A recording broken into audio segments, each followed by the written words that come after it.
ওম শান্তি। আজ 28/11/2023 প্রাতঃমূল্যে বাবা আজ বলেছেন, মিষ্টি বাচ্চারা, জ্ঞান হলো মাখন আর ভক্তি হলো ঘোল। বাবা তোমাদেরকে জ্ঞান রূপী মাখন প্রদান করে বিশ্বের মালিক বানিয়ে দেন। সেই জন্য কৃষ্ণের মুখে মাখন দেখানো হয়। আজকের প্রশ্ন, নিশ্চয় বুদ্ধি পরখ কি কি? নিশ্চয়ের আধারে কি কি প্রাপ্ত হয়ে থাকে? উত্তর: 1 নম্বর, নিশ্চয় বুদ্ধি বাচ্চারা বহ্নি শিখায় সমর্পিত সত্যিকারের বহ্নি পতঙ্গ হবে। ওরা কেবল আশেপাশে ঘুরবে না। যারা বহ্নি শিখায় সমর্পিত হয়ে যায় তারাই রাজত্বে আসে। যারা কেবল ঘোরাঘুরি করে তারা প্রজাতে চলে যায়। 2 নম্বর, নিশ্চয় বুদ্ধি সম্পন্ন বাচ্চারাই প্রতিজ্ঞা করে যে চরম প্রতিকূল পরিস্থিতিতেও আমি আমার ধর্মকে ত্যাগ করব না। ওরা সত্যিকারের প্রীত বুদ্ধি সম্পন্ন হয়ে দেহ এবং দেহের সকল ধর্মকে ভুলে কেবল বাবাকেই স্মরণ করে। আজকের গীত, ওই আকাশ সিংহাসন ছেড়ে নেমে এসো। ওম শান্তি। ভগবান উবাচ, ভগবান বলা হয় নিরাকার পরমপিতাকে। ভগবান উবাচ কে বলেছেন? সেই নিরাকার পরমপিতা পরমাত্মা। নিরাকার বাবা উপবিষ্ট হয়ে নিরাকার আত্মাদেরকে বোঝাচ্ছেন।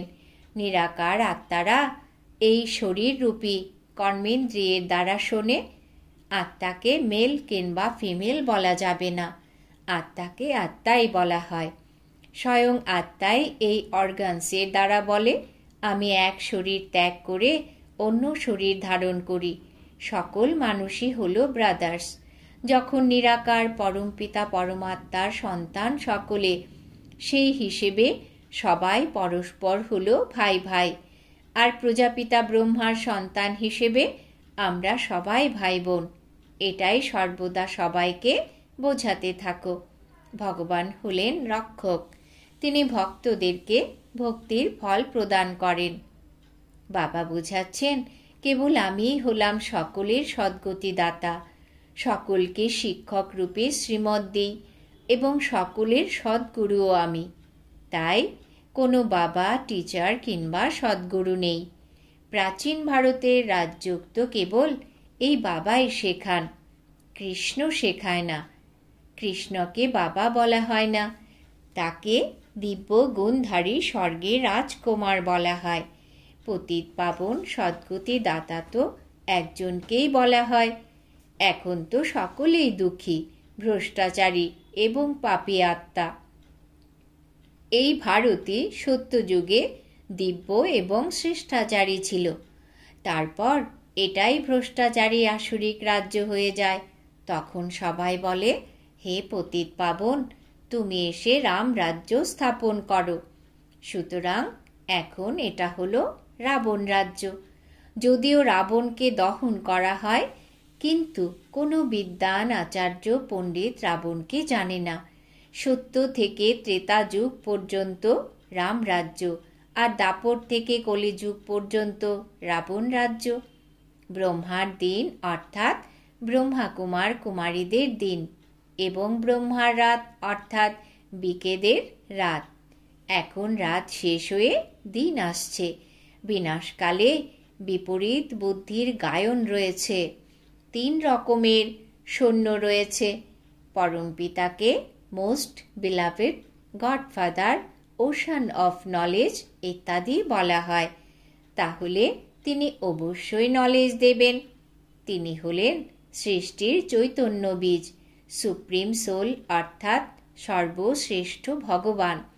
তবে তিনি সর্বব্যাপী নন। সর্বব্যাপী বললে তো তার নিন্দা করা হয়। বাবা বলছেন, গ্লানি করতে করতে ধর্ম গ্লানি হয়ে গেছে এবং ভারত কাঙাল ভ্রষ্টাচারী হয়ে গেছে। এই রকম সময়ে আমাকে আসতে হয়। এই ভারতই হলো আমার বার্থ প্লেস। সোমনাথের মন্দির, শিবের মন্দির সব এখানেই রয়েছে।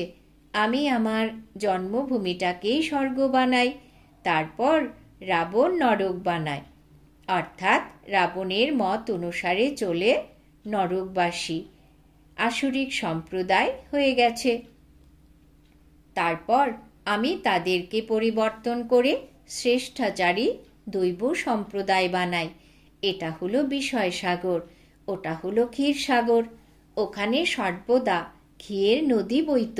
সত্য এবং ত্রেতাযুগে ভারত সর্বদা সুখী এবং সলভেন্ট ছিল।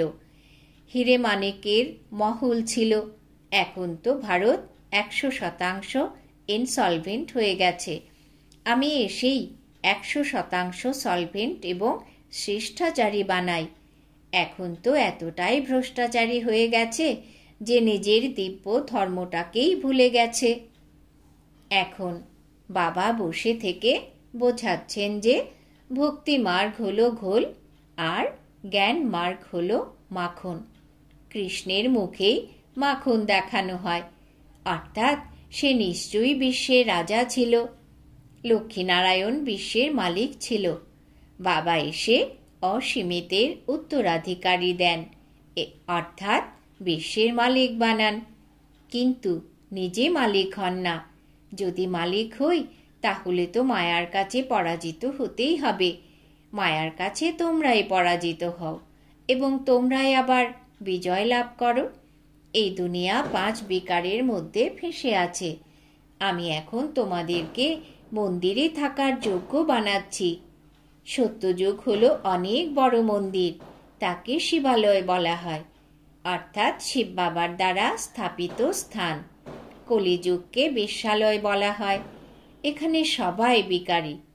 বাবা এখন বলছেন দেহের সকল ধর্ম ত্যাগ করে নিজেকে আত্মা রূপে অনুভব করে আমাকে অর্থাৎ বাবাকে স্মরণ করো। তোমাদের মতো বাচ্চাদের এখন বাবার সাথে প্রীতি রয়েছে। তোমরা আর অন্য কাউকে স্মরণ করো না। বিনাশকালে তোমরা প্রীত বুদ্ধি সম্পন্ন। তোমরা জানো যে পরমপিতা পরমাত্মাকেই শ্রী শ্রী 108 বলা হয়। 108-এর মালাও জপ করা হয়। ওপরে রয়েছেন শিব বাবা, তারপর মাতা পিতা অর্থাৎ ব্রহ্মা সরস্বতী, তারপরে আরও অনেক সন্তান যারা ভারতকে পবিত্র বানায়। রুদ্রাক্ষ মালার গায়ন রয়েছে, রুদ্রযজ্ঞ বলা হয়। এটা অনেক বড় রাজস্ব অশ্বমেধ অবিনাশী যজ্ঞ। অনেক বছর ধরে চলছে। যত ধর্ম ইত্যাদি রয়েছে সব এই যজ্ঞে বিনাশ হয়ে যাবে, তবেই এই যজ্ঞ সম্পূর্ণ হবে। এ হলো অবিনাশী বাবার অবিনাশী যজ্ঞ। এতে সব কিছু স্বাহা হয়ে যাবে। অনেকে জিজ্ঞাসা করে যে বিনাশ কবে হবে? আরে, যে স্থাপন করে তাকে তো আবার পালনও করতে হয়। এটা হলো শিব বাবার রথ। শিব বাবা এই রথের সারথি। এছাড়া আর কোনো ঘোড়াগাড়ির ব্যাপার নেই। ওরা তো বসে বসে ভক্তিমার্গের বিভিন্ন জিনিস বানিয়েছে। বাবা বলেন আমি এই প্রকৃতিকে আধার নিয়ে থাকি। বাবা বোঝাচ্ছেন প্রথমে অব্যভিচারী ভক্তি ছিল, পরে কলিযুগের অন্তিমে একেবারে বেভিচারী হয়ে গেছে। তারপর বাবা এসে মাখন প্রদান করেন, কিন্তু রাবণ রাজ্যে আবার ঘোল শুরু হয়ে যায়। এইগুলো সব বোঝার বিষয়। নতুন বাচ্চারা তো এইসব বিষয় বুঝবে না। পরমপিতা পরমাত্মাকেই জ্ঞানের সাগর বলা হয়। বাবা বলছেন এই ভক্তি মার্গের দ্বারা কেউ আমাকে পায় না। আমি যখন আসি তখনই আমি ভক্তদের ভক্তির ফল দিই। আমি লিবারেটর অর্থাৎ মুক্তিদাতা হয়ে সবাইকে দুঃখ থেকে মুক্ত করে শান্তিধাম এবং সুখধামে নিয়ে যাই। নিশ্চয় বুদ্ধি বিজয়ন্তী, সংশয় বুদ্ধি বিনশন্তি। বাবা হলেন জ্যোতি। কোনো কোনো পতঙ্গ তাতে সম্পূর্ণ অর্পিত হয়ে যায়। কেউ কেউ আবার তার চারপাশে ঘোরাঘুরি করে চলে যায়, কিছুই বুঝতে পারে না। যেসব বাচ্চারা অর্পিত হয়ে যায় তারাই বুঝতে পারে যে আমরা বরাবর বেহদের বাবার কাছ থেকে অসীম জগতের উত্তরাধিকার পায়। যারা কেবল ঘোরাঘুরি করে চলে যায় তারা তো ক্রমানুসারে প্রজা হবে, যারা অর্পিত হয়ে যায় তারাই ক্রমানুসারে উত্তরাধিকার পায়। পুরুষার্থের দ্বারাই প্রাপ্তি হয়। কেবল বাবাই হলেন জ্ঞানের সাগর। এরপর এই জ্ঞান লুপ্তপ্রায় হয়ে যাবে এবং তোমাদের সদ্গতি হয়ে যাবে। সত্য কিংবা ত্রেতা যুগে কোনো গুরু গোসাই থাকবে না। এখন সবাই সেই বাবাকেই স্মরণ করে, কারণ তিনি হলেন ওশান অফ নলেজ। তিনি সকলের সদ্গতি করেন। তারপর হাহাকার বন্ধ হয়ে জয় জয়কার হয়ে যাবে।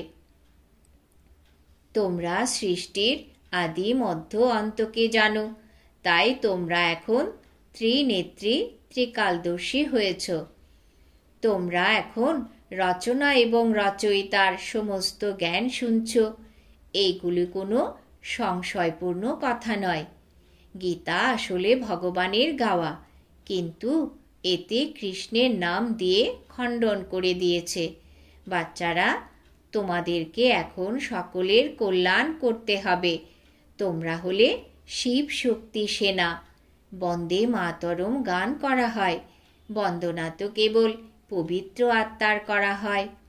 কন্যা পবিত্র হওয়ায় সবাই তার বন্দনা করে, কিন্তু শ্বশুর গৃহে গিয়ে যখন বিকারী হয়ে যায় তখন সে সকলের কাছে মাথা নত করে। সব কিছু পবিত্রতার উপরেই নির্ভরশীল। ভারতে পবিত্র গৃহস্থ ধর্ম ছিল, এখন অপবিত্র গৃহস্থ ধর্ম রয়েছে। কেবল দুঃখ আর দুঃখ। সত্যযুগে এরকম হয় না। বাবা বাচ্চাদের জন্যে হাতে করে স্বর্গ নিয়ে এসেছেন। ঘর গৃহস্থে থেকেও বাবার কাছ থেকে জীবন মুক্তির উত্তরাধিকার নিতে পারো। বাড়ি ঘর ত্যাগ করার কোনো ব্যাপার নেই। সন্ন্যাসীদের নিবৃত্তি মার্গ একেবারে আলাদা। এখন বাবার কাছে প্রতিজ্ঞা করতে হবে, বাবা, আমি পবিত্র হয়ে অবশ্যই পবিত্র দুনিয়ার মালিক হব। এরপর চরম প্রতিকূল পরিস্থিতিতেও ধর্ম ত্যাগ করা যাবে না। 5 বিকারকে দান করলেই মায়ার গ্রহণ কেটে যাবে এবং 16 কলা সম্পূর্ণ হবে। সত্যযুগে তো সবাই 16 কলা সম্পূর্ণ নির্বিকারী।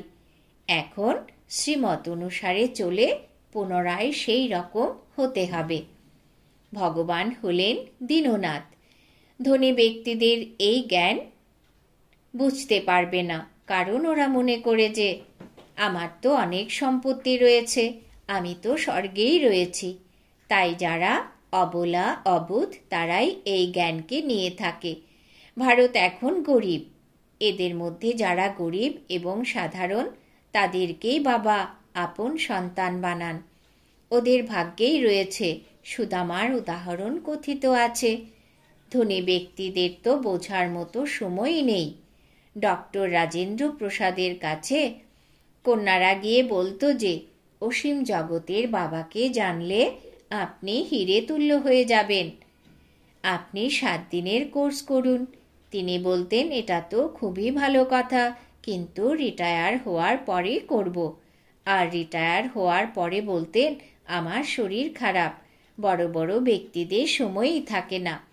আগে 7 দিনের কোর্স করলে তবেই নারায়ণী নেশা আসবে। এমনি এমনি তো হবে না। 7 দিনের পরেই বোঝা যায় যে এই ব্যক্তি যোগ্য কিনা। যদি যোগ্য হয় তাহলে পুরুষার্থ করে পড়াশোনা করতে লেগে যাবে। যতক্ষণ না এই ভাট্টিতে পাকাপাকিভাবে রং লাগছে ততক্ষণ বাইরে গেলেই রং একেবারে মিলিয়ে যায়। তাই পাকাপাকিভাবে রং লাগাতে হবে। আচ্ছা, মিষ্টি মিষ্টি হারানিধি বাচ্চাদের প্রতি মাতা পিতা বাপ দাদার স্মরণের স্নেহ সুমন আর সুপ্রভাত। আত্মাদের পিতা তার আত্মারূপী বাচ্চাদেরকে জানাচ্ছেন নমস্কার। আমরা আত্মারূপী বাচ্চারা আমাদের মাতা পিতা বাপ দাদাকে জানাই স্মরণের স্নেহ সুমন, সুপ্রভাত, নমস্কার। ধারণার জন্য মুখ্য সার। 1 নম্বর, শিব শক্তি হয়ে বিশ্বের কল্যাণ করতে হবে। পবিত্রতার আধারে করিতুল্য মানুষদেরকে হিরে তুল্য বানাতে হবে। 2 নাম্বার, শ্রীমতে চলে বিকারগুলির দান করে সম্পূর্ণ নির্বিকারী 16 কলা সম্পূর্ণ হতে হবে। বহ্নি শিখার ওপরে সমর্পিত বহ্নি পতঙ্গ হতে হবে। বরদান। বাবাজ বরদান দিয়েছেন, পরিস্থিতিগুলিকে সাইড সিন মনে করে অতিক্রমকারী স্মৃতিস্বরূপ সমর্থ আত্মা ভব।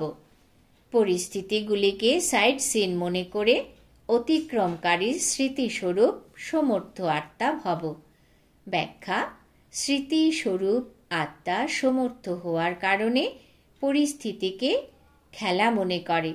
যত বড় পরিস্থিতি হোক না কেন, সমর্থ আত্মার লক্ষ্যে পৌঁছানোর জন্য এই পরিস্থিতিগুলি সব পথের সাইট সিন।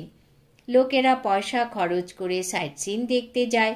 সুতরাং স্মৃতিস্বরূপ সমর্থ আত্মার জন্য পরিস্থিতি বলো, পেপার বলো, বিঘ্ন বলো, সব সাইট সিন। আর স্মৃতিতে আছে যে লক্ষ্যে পৌঁছানোর জন্য সাইট সিন অসংখ্যবার অতিক্রম করে এসেছি। Nothing new. স্লোগান: অন্যদের কারেকশন করার পরিবর্তে বাবার সাথে কানেকশন জুড়ে নাও, তাহলেই বরদানের অনুভূতি হতে থাকবে।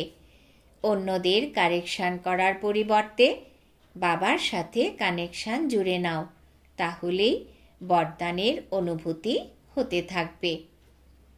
আজকে সমান আমি স্মৃতিস্বরূপ সমর্থ আত্মা। এখন রয়েছে মাতেশ্বরীজির মধুর মহাবাক্য।